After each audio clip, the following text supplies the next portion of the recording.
Thank you guys for meeting again. I just want to proceed with where I left from because that video was that content was so broad, and I saw that it was nice if I could divide the video into two.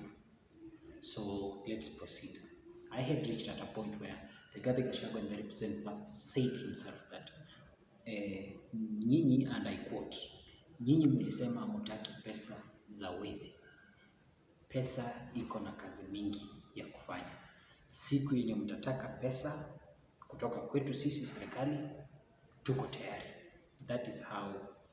Na pia kama hamtataka, pia hatuna shida na nyinyi. That was a direct slot to the Catholic community, because the point of view, from my point of view, that top point was targeting Catholic members. Remember, Bishop Anthony Muheria, Archbishop Anthony Muheria, he is a bishop from Nyeri County, Nyeri Diocese. Nyeri Diocese, Nyeri County, Nyeri Diocese, it is located in Nyeri County. Nyeri County, it is where the Deputy President of Republic of Kenya hailed from during campaigns. Everything is dated back to during campaigns. There was no way Rigathi Gachagua was coming from that region. Then you are coming, then you want to like you are trying to block him from winning votes from that community. So that was another idea. However, if you are very keen, there was an attempt by Catholic preachers, bishops who are trying to unite Raila and Ruto immediately after the general election. But those attempts were all in vain because they were not having a godfather. Remember, Rigathi Gachagua is not a member of Catholic Church. He belongs to Church of his wife. I don't recall the name of that church very well. Dorcas Rigathi, but Dorcas Rigathi is a pastor. Then William Ruto belongs to AIC Church, and you know they are fighting other religions basically. Based on this shareholder story, what I can tell you is that the current regime is trying to fight the religion. In our constitution, it is stipulated. Our constitution stipulates very clearly in Article number 8 of the Kenyan Constitution that states that there shall be no state religion. But remember, in the recent past, they have started saying that they want all pastors to go for theology study. All pastors should have degree. Now, degree for what? I understand the importance of the degree, but now to preachers. Why can't this government please just walegeze tu kidogo hiyo misimamo yao? Because now, how many preachers will manage to go to school in order to study theology? Do you think that one is possible? Let's proceed. However, if you are very keen, during the swearing in of William Ruto, there was a Christian, there was a Muslim who prayed during that inauguration ceremony. There was another religious people from Mijikenda community. They also prayed for the new government. There was SK started disappearing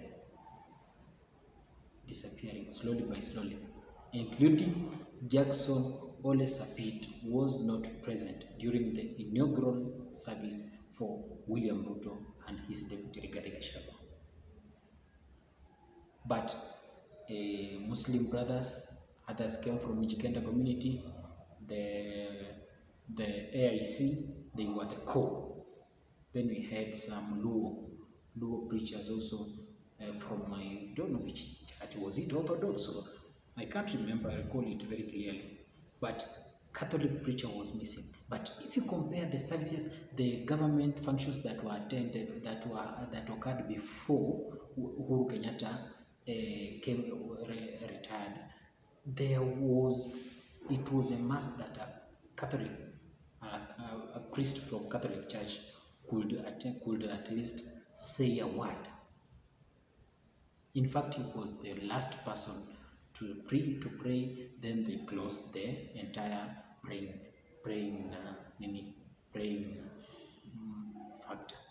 function. Now, also, if you are very keen, on 1st June 2023, there was Madaraka Day celebration that was held in Embu County.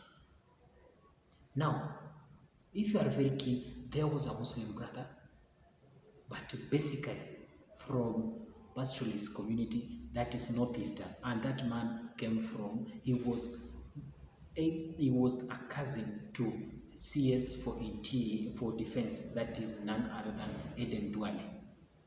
You know, there was that Muslim brother, there was another preacher from Coast region, then there was an AIC church from Nairobi County. Are you getting that lineup? And Sai, we are being told that now we are going to start collecting opinions on how the church should be contained. But yesterday, the SUPKEM, this occurs while the religious community led by the SUPKEM leaders condemned who hails from Nairobi.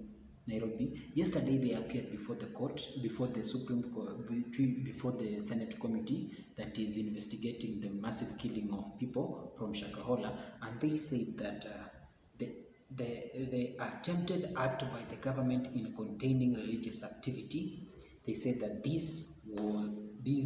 said this when they appeared before the Senate committee, that is collecting views concerning religious activity. However, the SUPKEM leaders say that all these will undermine the freedom of worship. Tomorrow, being on 14th of June 2023, the religious committee that was appointed by the president of 7 religious leaders from 7 different religions, they are set to start collecting public opinions on conduct of the church activities. They will begin in Kilifi, then they will proceed to Lamu County, then they will head to Kakamega, they will proceed to Kisumu, Migori, Homa Bay, they will return to Bungoma, that is Western County, or among one of the Western counties. Then in Bungoma, they are targeting Yesu Tongaren, you know. So that is another developing story, and we shall be following, and I will give you update. Thank you guys for watching this video for up to this moment, and I want to thank you guys for massive support that you are supporting me, and this is Futu Special mwenyewe YouTube channel, Cheza na Futu Show. Thank you guys, and have a nice evening.